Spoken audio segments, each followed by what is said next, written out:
Okay, good evening, ladies and gentlemen. Yeah, it's your guy again, Kene Dash, and I'm here to talk about a few things on beauty. But before I start, you guys can follow me, like, share, and subscribe to my channel. Okay, what I'm about to discuss on today is the issue of BBL, Brazilian butt lifts, and microblading. I know in the world of beauty, like every lady wants to feel so confident and secured, in their beauty space. So in essence, they go ahead to help put that body in place, sort of like help leverage on beauty. We've got like beauty categories like in makeup, what do you call? We got in fashion, in dress, just name it, and lifestyle generally. But the issue I want to buttress on right now is the issue of Brazilian butt lift first, before I could go back to microblading. So Brazilian butt lifts has been in existence for more than 7 years now, and the essence of Brazilian butt lifts were for those actually that felt insecure about their butts, because they felt that whenever men look at them, men get moved by what they see, whereas women get moved up by what they hear, of which you guys all know. But the issue of BBL, the reason why BBL has skyrocketed, like from 7 years ago till current now that I'm talking to you guys, there have been influx of clients in various parts of the world that travel around the world to go get their butts done, just to feel safe and comfortable with their body. But this is it here. Sometimes when we do some things, we need to consider the advantage and disadvantage. For me, I'm not trying to like condemn those doing BBL, but if you are doing it, I'm just here to create an awareness for you guys that to know that everything you're doing has an effect. Yeah. So left for me, if I'm going to say about this issue is that my advice to ladies about BBL is that if you're doing it, you need to like be sure, be confident, and be certain about what you're about to embark on, because the chances of survival is 50-50 though, but in rare cases it can be survival chances can be 60-40, sometimes it can be 40, or it can be 30-70, so this thing is just dicey. So and I definitely like the normal saying that goes that no pain no gain, and in that sense, yeah, I know we definitely, most Nigerian women have been like, apparently I think like from 2005 till date, the amount of Nigerian ladies that have been doing BBL, like I don't know, like I'm to grade it over 100, I can say like 80-20, and it keeps getting, the statistics keeps increasing. So the point is that like for ladies here in Nigeria, most especially, I advise you guys, whatever you're doing concerning BBL, you just need to like weigh your options properly and know whether this is going to suit me or not, whether this is going to be necessary or not. So that is the issue of BBL. I'm not trying to discriminate anybody from doing it. You can do whatever I do if you feel confident in that, just like those that are transsexual, that transgender, sorry, and they are, before they do things like that, they I'm sure a good number of them needs to like do their research, and they do their search first before delving into it. So we all have our own life to live, and I can't come and stop anyone from doing what he or she wants to do or don't want to do.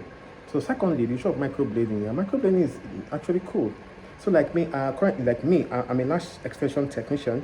So my friend because lash extension goes together with microblading, and because definitely if you're gonna work on your lash, you're gonna work on your brow as well. So like you try to kill two birds with one stone. So that's how it works.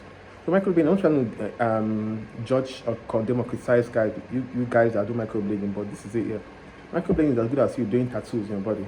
So you can imagine a lady that has microbladed her brows, yeah, and if she sees someone with tats, and be like, you got your tattoo, oh, this is so ungodly, blah blah blah blah blah, not knowing that your brows, your tattoo-like brows, in form of microblading, isn't still cool. It's still cool in the sense that if you look at our skin pores, we all have pores on our body, definitely, and whenever the needle and the ink runs, when they are using on your brow area, like they crest the ink on your skin, and what is the residue, what is left behind, is what leaves your brows. pronounced, or what makes it actually microbladed. So this is it. Like, if my advice to you ladies out there, that like if you're gonna do things like this, just know that,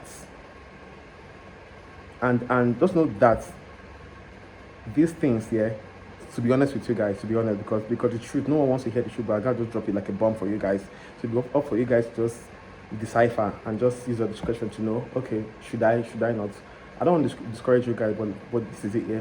These things can be harmful in the sense that the harm doesn't come instantaneously, but it's insidious. And what I mean by that, like the ripple effect comes gradually.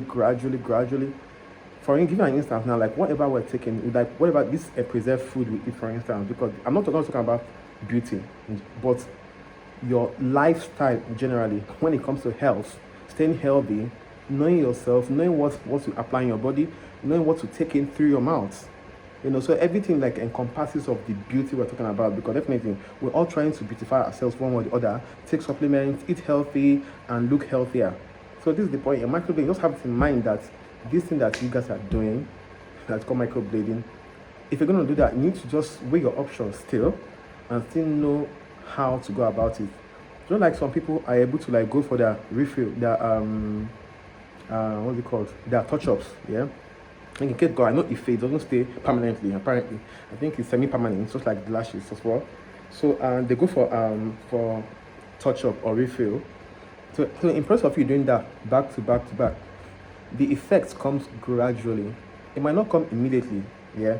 But this is it. Whenever you tell Nigerians that, okay, this is what you need to know, unlike overseas now, if you look at these people that go for medical consultation, yeah, they give them advice, like the doctors or the consultants, yeah, or the whomsoever that's in charge, advises them on like, okay, will you be able to go with this or not?